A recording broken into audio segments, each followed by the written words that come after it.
In the stark, unforgiving arena of a television courtroom, where real-life dramas are dissected under the bright, impartial lights, a tale of love, betrayal, and a game show's glittering spoils began to unfold. A story so tangled with raw human emotion that it would challenge the very notion of what we owe each other when affection curdles into resentment. The formidable Judge Judy presided, her gaze sharp enough to pierce through the most elaborate of fabrications, and before her stood the two broken halves of a once united whole, the plaintiff, Ms. Davis, a woman whose demeanor spoke of a profound and recent heartbreak, and the defendant, Mr. Stahl, a man who seemed to navigate the proceedings with a frustrating, almost detached practicality. The air was thick with unsaid words and the bitter aftertaste of a shattered future. Judge Judy began, her voice a calibrated instrument of clarity. Ms. Davis, according to your complaint, you and the defendant were involved in a relationship which is now over. The simple statement hung in the air, a clinical summary of a 2-year emotional earthquake. That is correct, Ms. Davis replied, her voice a fragile thread. And in that moment, anyone listening could feel the weight of her admission, the finality of it. The relationship between Ms. Davis and Mr. Stahl was the foundation upon which this entire chaotic structure had been built. And now it was rubble. The judge continued, methodically laying out the financial skeleton of their collapse. And during that time, you either made loans or had expenses that you claim he is at least partially responsible for. You say that it's in excess of about $2,000. Again, Ms. Davis affirmed, that is correct.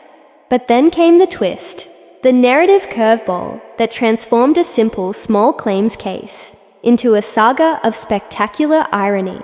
Judge Judy turned her attention to Mr. Stahl, who acknowledged a debt, though a lesser one, of about $1,500. However, the judge intoned, a note of intrigue entering her voice.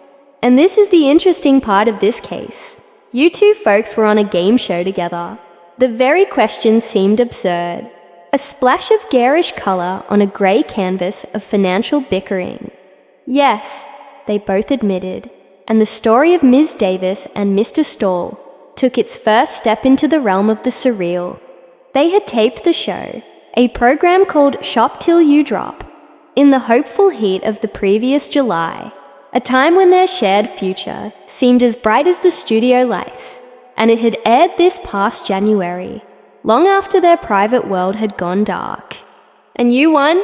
Judge Judy asked, already knowing the answer was the key to the entire conflict. Yes, Ms. Davis said, a flicker of that past excitement crossing her face before being extinguished by the present reality. Won it all. Everything, Mr. Stahl added, and in his voice there was a hint of pride, quickly weaponized for his defense. For he claimed, and Ms. Davis did not deny, that she had decided to keep all the merchandise, every last glittering prize, and thus, the final $500 he acknowledged owing was, in his view, more than offset by these prizes that you won. This was the core of the conflict, a treasure trove of objects that had become the physical stand-ins for their emotional war. Judge Judy, ever the master investigator, dove into the details. What was the name of the game show? The show was called Shop Till You Drop. Ms. Davis confirmed.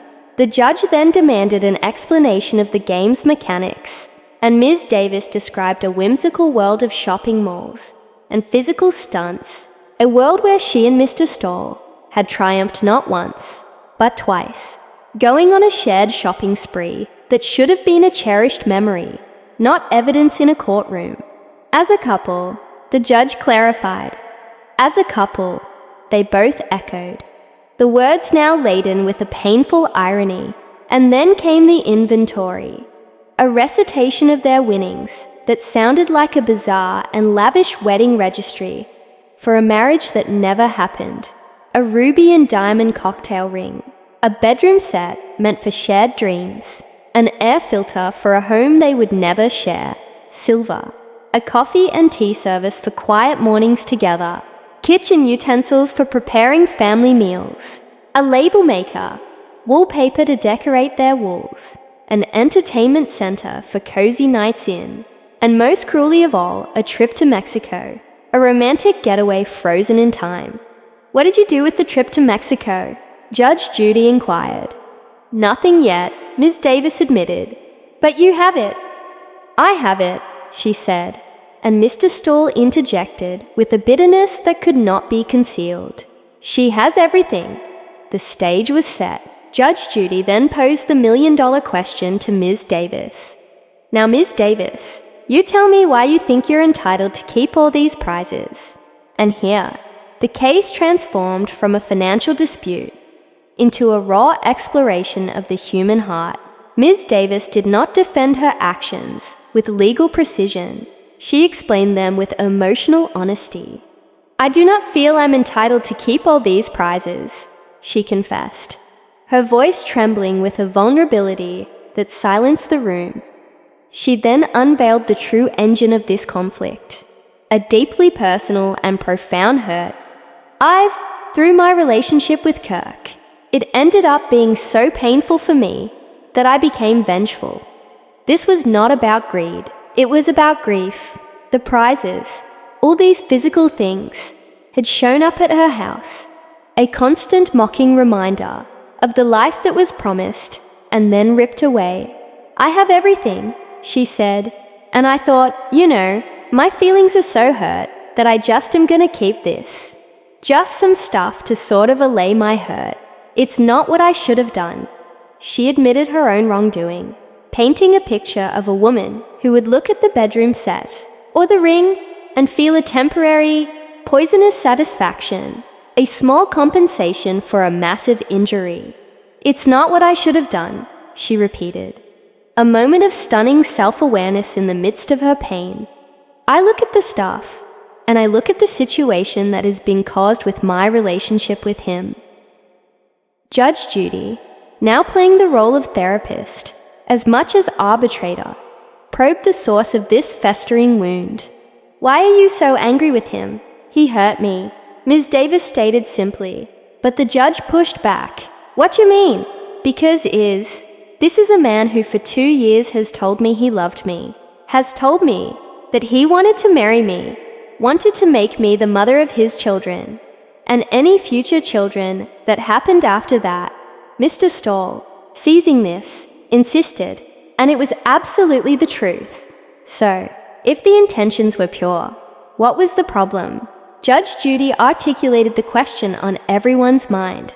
"So why are you so angry? It didn't work out. You think he was playing with you?" The music in the courtroom seemed to swell with the tension as Ms. Davis delivered her devastating verdict on their past. "He was lying to me." This was the crux of it all. The foundation of their 2-year relationship, in her eyes, had been built on a fundamental deceit. "What makes you think he was lying to you?" the judge asked, and the story plunged into its darkest depths. Ms. Davis revealed the central betrayal. "He told me that he and his wife were separated, and that he was going to divorce her." The plot thickened dramatically. Mr. Stahl was not just a boyfriend. He was a married man, or at least, a man whose marital status was a shifting, uncertain thing. Ms. Davis, believing in their future, had taken active, painstaking steps to help him achieve his freedom. "I gave him every opportunity to divorce her," she stated, her voice laced with the memory of her own earnest efforts. She had gone to the courthouse for him, bought the book, filled out the paperwork. She had been the architect of her own eventual humiliation, working tirelessly to build a future that he, it seemed, was in no real hurry to secure. Mr. Stahl defended himself, explaining that he and his wife had been separated for 4 years. Though Ms. Davis claimed he had told her it was 10, he stated he couldn't afford the divorce, a practical obstacle that felt like an excuse to the woman who had been waiting. Then came the twist that had poisoned Ms. Davis's heart beyond repair. Mr. Stahl revealed, "I talked to my alleged wife, and she went ahead and paid for the divorce. So we got divorced. He presented this as a happy conclusion, a problem solved. What is the difference? At least we're divorced. But for Ms. Davis, this was the ultimate insult. The divorce, the very symbol of his commitment to her, had been facilitated not by her own devoted efforts, but through a private arrangement with the very woman from whom he was supposedly so desperate to be free. That made her angry, that she's the one that actually divorced me, Mr. Stoll said.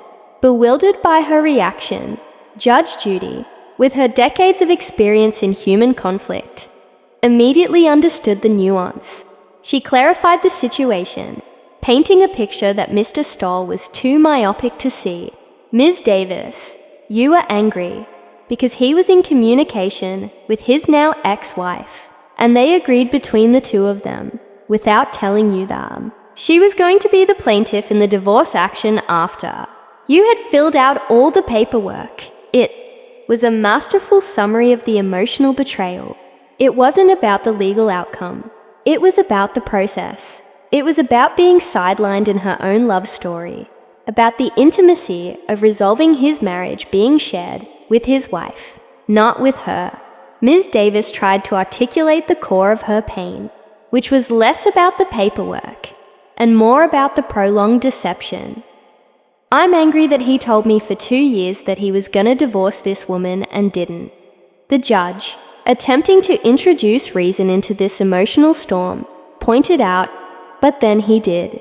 He's divorced. I mean, is that what you're angry? But Ms. Davis cut through. He's divorced. That's great. The but that followed was immense. But in the meantime, here's a person who was telling me he was going to, pay his debt to me, and never did. The financial and the emotional were inextricably linked. The unpaid bills were just more proof of his unreliability, more evidence of the false promises that had structured her life for 2 years. She listed her contributions, the $500 for his truck repairs, the hours spent on the phone with insurance agents to help him get his license back, painting a portrait of a woman who had invested not just her heart, but her time and money into a man who was, as revealed by the DMV revoking his license, a fundamentally unstable partner.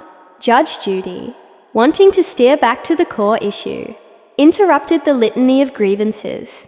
She then offered a perspective to Ms. Davis, trying to get her to see the divorce from the ex-wife's point of view, a woman raising 3 children who might have wanted the control and dignity of being the plaintiff. Do you understand that? She asked. But Ms. Davis's simple, pained no was a testament to a hurt too deep for pragmatic reasoning. The heart, once broken in such a specific and personal way, does not care for logistical explanations. Seeing the impasse, Judge Judy moved to resolve the case with a Solomon-like decree. She awarded Ms. Davis $2,000 on her claim and, addressing the mountain of prizes, ordered them all to be sold, with the proceeds divided equally. It was a fair, impartial solution, but then the raw emotion in the courtroom boiled over again. Mr. Stoll, ever practical and distrusting, worried aloud that the vengeful Ms. Davis would sell the items for $1 to a family member, cheating him out of his share.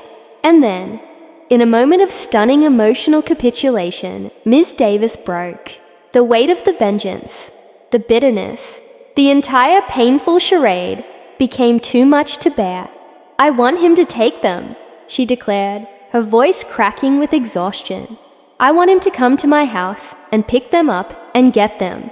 She just wanted the physical reminders of their failed dream out of her sight. She bartered emotionally, offering to relinquish everything but the ring and the wallpaper, but her resolve crumbled completely.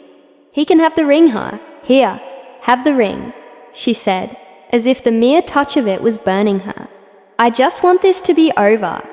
And in a final profound confession, she laid her soul bare. I was wrong to want revenge against this person for breaking my heart. However, he has amassed $20,500 in bills in my name, and it went to collections, and it's affected my credit. Here was the perfect storm. A broken heart and a broken credit score. Emotional and financial ruin walking hand in hand. Judge Judy acknowledged the tragedy of it all. It's very unfortunate, because if things had worked out between the two of you, you wouldn't be here today. Is that right? Both parties agreed. A rare moment of unity in their shared loss. Ms. Davis, in a final poignant reflection, revealed a purer motivation for the game show adventure, a motivation now tragically corrupted. I just wanted to be on TV. I just wanted to do a game show. It was so much fun. I loved seeing myself on this game show. And that's why we're here today, the judge concluded, the irony hanging heavy in the air. Ms. Davis then admitted to using the prizes as a bailment, a leverage to force him to pay his debts, acknowledging again it was wrong, but revealing that she had at least taken the moral high ground of paying the taxes on the winnings herself. Mr. Stahl, still fixated on the details, accused her of taking his name off the 1099 form. The human drama was getting lost in the paperwork. Seeing an opportunity for a clean break, Judge Judy turned to Mr. Stahl and simplified everything. Ms. Davis was offering him all the prizes. He just had to pay her the $2,500 he owed.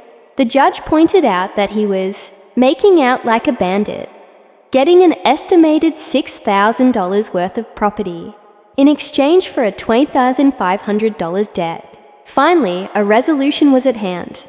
Make arrangements within the next week to turn over everything to him, right? Everything to him. And judgment in this case is for the plaintiff in the amount of $20,500. That's all. Thank you. The gavel banged. The case was closed. But the echoes of the story remained. The lesson from this heartbreaking saga is clear and vital for every listener and viewer. Never allow the poison of bitterness to convince you to act contrary to your own moral compass. Vengeance is a debt you collect from yourself. Ms. Davis's attempt to find solace in material possessions only prolonged her pain and entangled her in a legal battle that forced her to relive her heartbreak publicly. Holding on to anger and using it to justify selfish actions does not heal a wound. It infects it. Furthermore, this case is a stark reminder to look at actions, not just words. Promises of love and a future are meaningless without the congruent, truthful behavior to back them up. A relationship built on a foundation of half-truths, or, as alleged here, a significant deception about one's marital freedom, is destined to collapse, and the fallout can damage far more than just your heart. It can shatter your credit, your dignity, and your peace of mind. The true prize is a clear conscience and the wisdom to walk away from a situation that requires you to sacrifice your own integrity, even in the face of profound hurt